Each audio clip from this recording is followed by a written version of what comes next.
दो रोज़ा आल इंडिया खेतीबाड़ी कानफ्रेंस विच विराजमान सारिया शख्सियतों सब तो पहला मैं नमन करता हाँ और खासकर खेतीबाड़ी के किसान विकास फ्रंट कुदरत मानव केंद्रित लोक लहर पंजाब भुपिंदर सिंह जी, महेंद्र सिंह जी ते खासकर मनजीत सिंह जी का मैं धन्यवाद हाँ जिन्हों के कारण मैं तुहाडे सन्मुख होने का मौका मिलिया।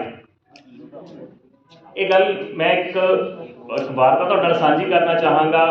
2 साल पहला एक आर्टिकल छपण नाल महेंद्र सिंह जी होना नाल मेरी गलबात हुई तो इन्होंने अपने जथेबंदी के कार्यकाल बारे कि जिहड़ा संघर्ष या विकास संघर्ष कमेटी है ये लोक लहर किद्दां काम करती पई आ। मेरा मनना जिहड़े किसान फ्रंट ने मैनूं ये लगदा सीगा कि एक गर्म दलीए एक संघर्ष की गल करते हैं। हमेशा असीं अपणियां मंगां नूं धरनियां दे रूप विच जा कि अपनी मंगां असीं हक्कां दी लैण की गल करते हैं कि हमेशा यही धारणा लगती सी।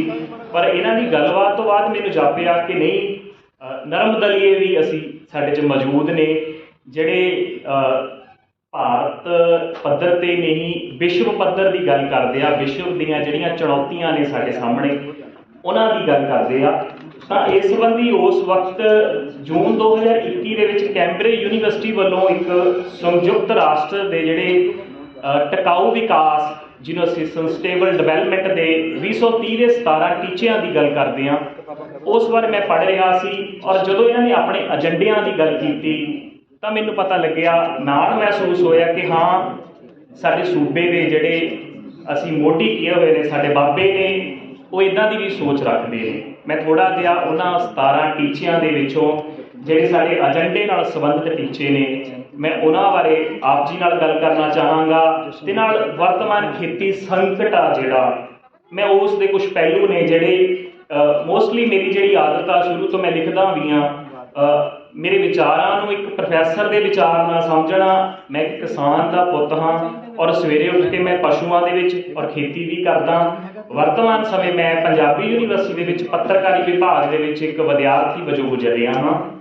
तो मैं संयुक्त राष्ट्र की जिहड़ा हैगा जनरल असैंबली ने 25 सितंबर 2015 नूं 17वें सैशन का आयोजन किया जिहदे विच दहाकिਆਂ के विकास की सफलता नूं अगे वधाउण दे नाल सकारात्मक बदलाव तहत टिकाऊ विकास 2030 एजेंडा अपनाया गया जिस विच गरीबी नूं खत्म करना असमानता ते बेइंसाफियां नाल लड़ना ते 2030 तक जलवायु तब्दीली नाल नजिठण लई 17 विकास टीचे ते 169 संबंधित टीचे शामिल किए गए। ये पढ़न का मेरा कारण क्योंकि साडा एजेंडा भी जलवायु तब्दीली है।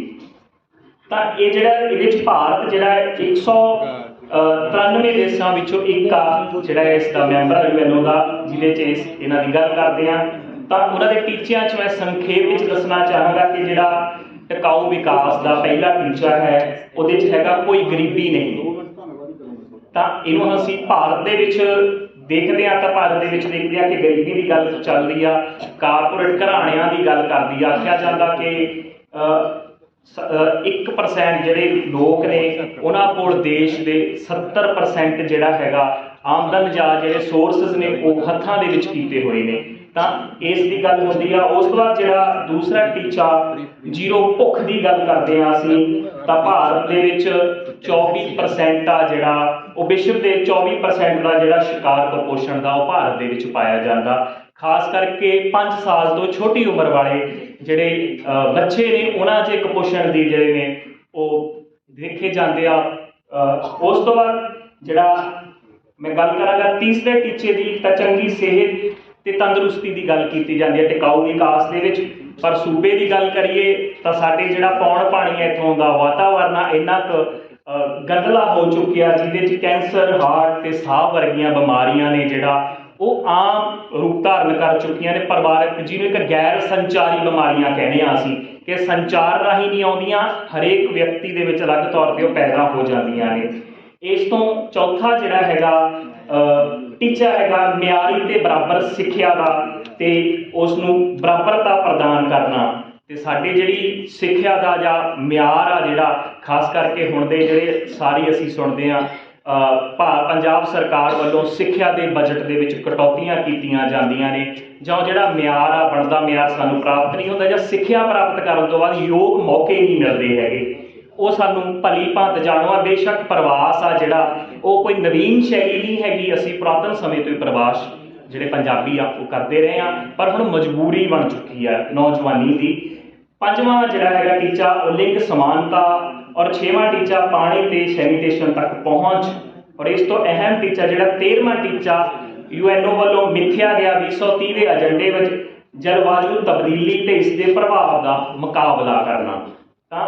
तो असी मैं इत्थे मतलब कि मैं किसी पक्ष नूं जां मैं किसी खास धिर नूं नहीं हाईलाइट करना चाहुंदा, तो मैं समझदा कि एक यूएनओ एक संस्था जिहड़ी पूरे विश्व दे विच वो अपना काम करदी पई आ, तो साडा जिहड़ा खेतीबाड़ी किसान फ्रंट आ, तुसीं उन्हां दे एजेंडिਆਂ की तुलना असीं किते असल मॉडल तो लेना पैंदा, कोई फिलोसफर आ जां कोई भी पाठक आ जां कोई लेखक आ, वो किसी व्यक्ति नूं एक मॉडल आधार ते लैंदा तो फिर अपना टारगेट चुनदा।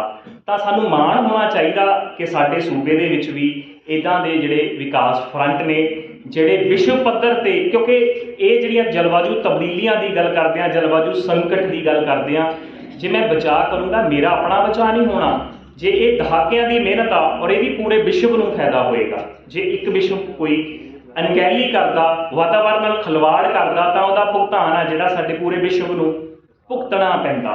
तो 14वां टीचा जिहड़ा पानी के हेठां जमीन नाल संबंधित है, विश्व में 3 अरब तो ज़्यादा लोग अपनी रोजी रोटी लिए समुद्री तटवर्ती जीवन पर भी निर्भर करते हैं। जिहड़ा पानी आ समुद्रां दे विच उस दे थल्ले भी जीवन की गल की जाती आ। तो 15वां जिहड़ा टीचा है स्थाई तौर पर जंगलों का प्रबंधन, मारूथली मुकाबला जमीन ते निगार, और 17वां टीचा ग्लोबल भाईवाली नूं मुड़ सुरजीत करना। और मैं समझदा साडे पंजाब च भी लोड़ आ, सूबे च साडे लोड़ आ। सुखदेव जी होना ने पहला भी गल की कि साडा मोर्चा जदों बाद विच साडे च फुट शब्द वरतिया जांदा जां असीं बोलदे आ, चलो विचार साडीआं मतभेद हो जांदे ने, तां उस दी जिहड़ी भाईवाली आ साडे च विश्व पद्धर ते उस दी भी लोड़ पैंदी आ। हुण पंजाब की जे गल करा, मैं बहुता समा ना लैंदा होया 47 की वंड तो बाद मरब्बेबंदी होई, उस तो बाद जिहड़ियां साडे च एक मारूथल खेतां रवेसले खेतां दे विच जिहड़ा असीं बलदां दी खेती करदे सी, मोटरां लगणियां शुरू होईयां ते केंद्र वालों कणक ते झोने के मुल का जिहड़ा समर्थन मुल 2 धरावां विच तय कर दिता गया, जिन्हों A2 ते C2 दे विच वंडिया गया। बहुगिणती आप सारे जानते होंगे कि किसान द्वारा नगद भुगतान खर्चे या उत्पादन लागत बीज खाद, रूड़ी खाद, कीटनाशक, लेबर, संचाई कीमत ते साम संभाल की कीमत शामिल सी A2 दे विच। और C2 दे विच जिहड़ा असीं स्वामीनाथन रिपोर्ट की गल करते हैं कि वैसे बड़े बीत चुके ने उस स्वामीनाथन रिपोर्ट को लागू कराउण ते संघर्ष करते हैं सानूं, पर जे असीं किसानी संकट की गल करते हैं, इहदियां जड़ां ने जिहड़ियां इत्थों ही शुरू हो जांदियां ने, तो लागत विच A2 दे बाकी सारे मुल मिलने ही सी सानूं, उस दे नाल कि परिवार की लेबर, स्थिर पूंजी उपर ब्याज ते जमीन का ठेका भी शामिल सी, पर वो हले संघर्ष ही चलता पाया। और मैं समझदा जिहड़ियां असल सी जिहड़ा झोने की लागत शुरू हुई, झोने की असीं कि पंजाब की फसल नहीं सी झोना, साडे बहुती गिणती दे विच असीं इस अनाज की वरतों भी नहीं करते सीगे, और इस दे नाल ही जिहनूं हरी क्रांति मतलब लाल क्रांति मैं कहना कि लाल क्रांति आई, ਉਹਦੇ ਨਾਲ ਸਾਡਾ ਜ਼ਮੀਨ ਹੇਠਲਾ ਪਾਣੀ ਸੀ 148 ਲਾਖ ਜ਼ੋਨਾਂ ਦੇ ਵਿੱਚੋਂ 9 ਡਾਰਕ ਜ਼ੋਨ ਘੋਸ਼ਿਤ ਕਰ ਦਿੱਤੇ ਗਏ ਨੇ। ਸਾਡੀ ਮਿੱਟੀ ਆ ਜਿਹੜੀ ਇੱਕ ਰਿਪੋਰਟ ਦੇ ਵਿੱਚ ਇਹ ਖਾਦਸ਼ਾ ਕੀਤਾ ਗਿਆ ਕਿ ਸਪਰੇਹਾਂ ਦੀ ਜਿਹੜੀ ਅਸੀਂ ਵਰਤੋਂ ਕਰਦੇ ਹਾਂ ਤਾਂ ਬੂਟੇ ਦੇ ਉੱਪਰ ਜਦੋਂ ਸਪਰੇਅ ਕੀਤੀ ਜਾਂਦੀ ਹੈ 1% ਬੂਟਾ ਜਿਹੜਾ ਉਸ ਸਪਰੇਅ ਆ ਜਿਹੜਾ ਉਹਨੂੰ ਮਿਲਦੀ ਆ, 99% ਸਪਰੇਅ ਆ ਜਿਹੜੀ ਉਹ ਵਾਤਾਵਰਨ ਵਿੱਚ ਜਾਂ ਉਸ ਜ਼ਮੀਨ ਜਜ਼ਬ ਕਰ ਲੈਂਦੀ ਆ, ਔਰ ਉਹ ਕਦੇ ਨਾ ਕਦੇ ਉਹ ਜ਼ਮੀਨ ਰਾਹੀਂ ਉਹ ਹਵਾ ਰਾਹੀਂ ਉਹ ਸਾਡੇ ਅੰਦਰ ਚਲੀਆਂ ਜਾਂਦੀਆਂ ਨੇ ਜ਼ਹਿਰਾਂ, ਜਿਹਦਾ ਅਸੀਂ ਅੱਜ ਖਮਿਆਜ਼ੇ ਜਿਹੜੇ ਅਸੀਂ ਅਲਾਮਤਾਂ ਨੇ ਜਿਹੜੀਆਂ ਆਪਾਂ ਕਹਿੰਦੇ ਬਿਮਾਰੀਆਂ ਕਦੇ ਸੁਣੀਆਂ ਹੀ ਨਹੀਂ ਸੀਗੀਆਂ। ਕੋਈ ਕਹਿੰਦਾ ਮੈਂ ਤਾਂ ਸ਼ਹਿਰ ਕਰਦਾ, ਮੈਂ ਤਾਂ ਘਰ ਦੀ ਚੀਜ਼ ਪੀਣਾ, ਘਰ ਦੀ ਚੀਜ਼ ਵੀ ਕਿੰਨੇ ਕੁ ਅਸੀਂ ਕਿਸਾਨ ਆ ਜਿਹੜੇ ਆਪਣੇ ਲਈ ਅਸੀਂ ਕਹਿੰਦੇ ਬਿਨਾਂ ਸਪਰੇਹਾਂ ਤੋਂ ਬਿਨਾਂ ਖਾਦਾਂ ਤੋਂ ਅਸੀਂ ਅਨਾਜ ਪੈਦਾ ਕਰਨ ਲੱਗੇ। ਮੇਰੇ ਖਿਆਲ ਥੋੜ੍ਹੇ ਜਿਹੇ ਹੋਵਾਂਗੇ ਅਸੀਂ, ਔਰ ਜਿਹੜੇ ਸਿਰਫ ਆਪਣੇ ਲਈ ਕਰ ਰਹੇ ਹਾਂ ਤਾਂ ਅਸੀਂ ਜਾਣੀ ਤਾਂ ਹੋ ਚੁੱਕੇ ਹਾਂ, ਜਾਣ ਹੋ ਚੁੱਕੇ ਹਾਂ ਕਿ ਹਾਂ ਇਹ ਚੀਜ਼ਾਂ ਦੀ ਸਾਨੂੰ ਲੋੜ ਹੀ ਨਹੀਂ। ਮੈਂ ਇਹ ਗੱਲ ਸਮਝਦਾ ਕਿ ਇਸ ਦੇ ਵਿੱਚ ਫਿਰ ਸਾਨੂੰ ਅਸੀਂ ਵਰਤਦੇ ਕਿਉਂ ਆ, ਲੋੜ ਇੱਥੇ ਪੈਦਾ ਹੋ ਜਾਂਦੀ, ਅਸੀਂ ਫਿਰ ਜਾਣੂ ਹੋ ਕੇ ਵਰਤ ਕਿਉਂ ਰਹੇ ਹਾਂ। ਵਰਤਣ ਦਾ ਕਾਰਨ ਉਤਪਾਦਨ ਦੀ ਘਾਟ। ਔਰ ਸਾਡੀ ਜਿਹੜੀ ਜੇ ਗੱਲ ਕੀਤੀ ਜਾਵੇ 42 ਲੱਖ ਹੈਕਟੇਅਰ ਆ ਜਿਹੜੀ ਪੰਜਾਬ ਦੇ ਵਿੱਚ ਖੇਤੀਬਾੜੀ ਹੁੰਦੀ ਆ, ਤਾਂ ਇਹ ਜ਼ਮੀਨ ਆ ਜਿਹੜੀ ਦਿਨੋਂ ਪਰ ਦਿਨ ਘਟੀ ਜਾ ਰਹੀ ਆ। ਖਾਸ ਕਰਕੇ ਹੁਣ ਤਾਂ ਅਸੀਂ ਦੇਖੀ ਜਾਵੇ ਉਪਜਾਊ ਜ਼ਮੀਨਾਂ ਦੇ ਵਿੱਚ ਜਦੋਂ ਵੱਡੀਆਂ ਵੱਡੀਆਂ ਫੈਕਟਰੀਆਂ ਖੜੀਆਂ ਹੋ ਜਾਂਦੀਆਂ ਨੇ, ਵੱਡੇ ਵੱਡੇ ਰਸਤੇ ਬਣਾਏ ਜਾਂਦੇ ਨੇ। ਬੇਸ਼ੱਕ ਦੇਸ਼ ਦੀ ਪ੍ਰੋਸੈਸਿੰਗ ਲਈ ਜਾਂ ਅਸੀਂ ਕਹਿੰਦੇ ਉਦਯੋਗਿਕ ਕ੍ਰਾਂਤੀ ਲਿਆਉਣ ਲਈ ਉਹਨਾਂ ਦੀ ਲੋੜ ਹੈਗੀ ਆ, ਪਰ ਉਹਨਾਂ ਨਾਲ ਜਿਹੜਾ ਖੇਤਰਫਲ ਆ ਖੇਤੀਬਾੜੀ ਅਧੀਨ ਉਹ ਤਾਂ ਘਟਦਾ ਜਾ ਰਿਹਾ। ਔਰ ਕਿਸਾਨੀ ਆ ਜਿਹੜੀ ਉਹ ਦਿਨੋਂ ਦਿਨ ਛੋਟੀਆਂ ਜੋਤਾਂ ਦੇ ਵਿੱਚ ਵੰਡੀ ਜਾ ਰਹੀ ਆ। ਲੋੜ ਜਿਹੜੀ ਸਾਨੂੰ ਪੈ ਰਹੀ ਆ, ਦੇਖਿਆ ਗਿਆ ਕਿ ਸਪਰੇਹਾਂ ਦੀ ਬਹੁਤੀ ਜ਼ਿਆਦਾ ਵਰਤੋਂ, ਰਸਾਇਣਿਕ ਖਾਦਾਂ ਦੀ ਵਰਤੋਂ ਛੋਟੀ ਕਿਸਾਨੀ ਜ਼ਿਆਦਾ ਕਰਦੀ ਆ, ਕਿਉਂਕਿ ਛੋਟੀ ਖੇਤ ਦੇ ਵਿੱਚੋਂ ਜ਼ਿਆਦਾ ਸਾਡੀਆਂ ਲੋੜਾਂ ਨੇ ਜਿਹੜੀਆਂ ਅਸੀਂ ਉਹਦੇ 'ਤੇ ਜ਼ਿਆਦਾ ਡਿਪੈਂਡ ਹੋਣ ਲੱਗ ਗਏ ਹਾਂ। ਔਰ ਉਹ ਲੋੜਾਂ ਨੂੰ ਪੂਰਤੀ ਕਰਨ ਲਈ ਅਸੀਂ ਜ਼ਿਆਦਾ ਝਾੜ ਦੀ ਜਿਹੜਾ ਲਾਲਚ ਵਸ ਪੈ ਜਾਂਦੇ ਹਾਂ। ਉਸ ਲਾਲਚ ਵਸ ਦੇ ਵਿੱਚ ਜ਼ਿਆਦਾ ਅਸੀਂ ਸਪਰੇਹਾਂ ਦੀ ਵਰਤੋਂ ਕਰਨ ਲੱਗ ਜਾਂਦੇ ਹਾਂ। ਔਰ ਹੋਰ ਇਸ ਤੋਂ ਅੱਗੇ ਕਾਰਨ ਸਾਨੂੰ ਇੱਕ ਨਵਾਂ ਮਾਡਲ ਦਿਖਾਇਆ ਗਿਆ ਕ੍ਰਾਂਤੀ ਦਾ, ਉਦਯੋਗਿਕ ਕ੍ਰਾਂਤੀ ਦਾ, ਮਸ਼ੀਨਰੀ ਦਾ। ਮੈਂ ਸਮਝਦਾ ਕਿ ਜਿਹੜਾ ਖੇਤੀ ਸੰਕਟ ਆ ਪੰਜਾਬ ਦੇ ਵਿੱਚ, ਇੱਕ ਮਸ਼ੀਨਰੀ ਜਿਹੜਾ ਯੁੱਗ ਆ, ਇਸ ਨੇ ਵੀ ਸਾਨੂੰ ਕਿ ਖੇਤੀ ਸੰਕਟ ਦੇ ਵਿੱਚ ਜਾਂ ਕਰਜ਼ੇ ਦੇ ਸੰਕਟ ਆ ਜਿਹੜਾ ਉਹਦੇ ਲਈ ਵੀ ਕਿਤੇ ਨਾ ਕਿਤੇ ਮੈਂ ਜ਼ਿੰਮੇਵਾਰ ਸਮਝਦਾ। ਕਿਉਂਕਿ ਜੇ ਅਸੀਂ ਗੱਲ ਕਰੀਏ